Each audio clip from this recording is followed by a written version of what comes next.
I'm Mike Graham, and it's been a hellish week. Here's my heaven, and here's my hell.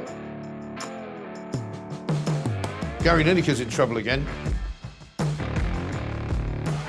Gary Lineker. I mean, come off it, Gary. This is a bloke who thinks it's a great idea, right, to go on the football pitch and have what can only be described as an accident. Everybody knows what happened. I'd rather he didn't talk about it, but he keeps mentioning it. This week, though, he outdid himself. Gary Lineker, the man who loves the EU, he loves to remain, he doesn't want to leave. But here he is, once again, attacking the horrible, evil, ghastly Tories. But that's okay, because the BBC will let him off. Every single time he says something on Twitter, the BBC go, I don't know what we should do about that. Maybe we shouldn't do anything about it. Gary Lineker makes over £1 million of taxpayers' money. Now he hates the Tories. You know what he did this week? He actually said that they were worse or similar to Nazi Germany. He talked about the migrant story. He said this government is using language similar to that was used in Germany in the 1930s. I mean, he's only started reading books about 10 years ago. 30 years ago when everybody else was learning about Germany, he was kicking a football up against the wall. I'm not interested in Gary Lineker, but I want to know when the BBC are going to do something about it. He's my hellish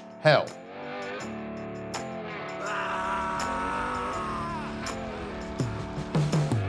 Carl Walker's indecent exposure. Carl Walker was caught exposing himself in a bar.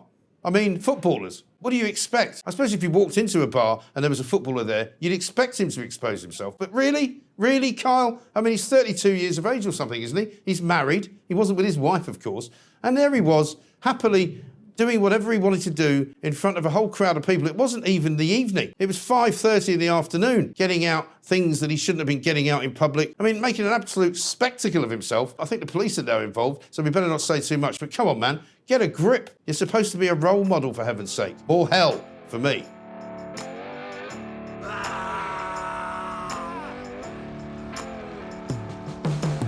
The christening of Princess Lillibet. Imagine this. Last week in Montecito, California, there was an intimate ceremony.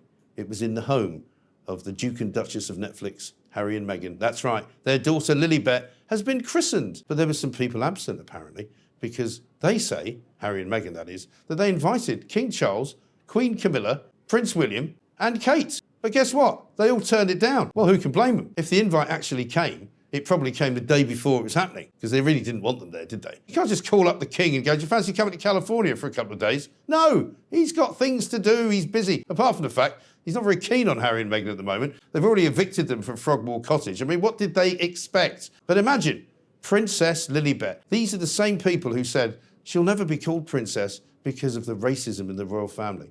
They don't say that anymore. Why? Because it wasn't true. And now, Prince Archie and Princess Lillibet are going to be called that for the rest of their lives. But don't worry, Harry and Meghan say it's only for special occasions. Well, it's good to know they don't have to call them that in nursery, isn't it? It's another hell for me.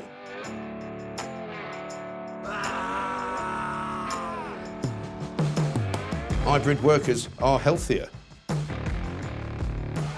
Hybrid workers work in a hybrid way. Nobody knows what that means. But I think what it means is that they don't do much work. Hybrid work means don't do very much of anything. Work from home. Go to the office once in a while.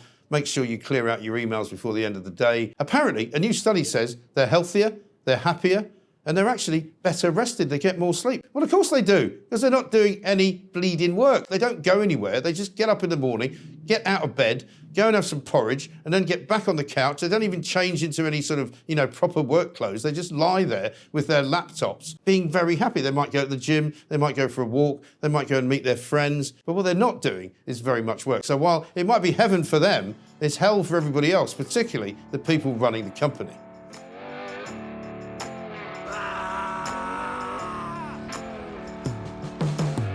Young adults like tea better than beer.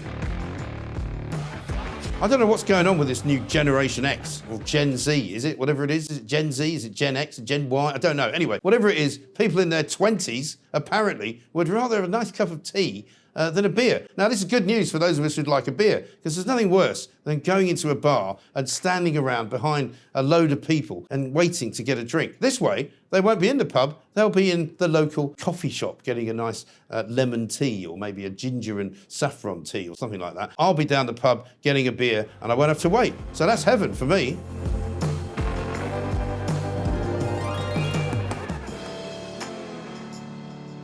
Well, it's been quite a hellish week, this one. I wonder what next week is going to bring. If you like it, and then subscribe to it. And look out for the Embassy of Mike Graham every week.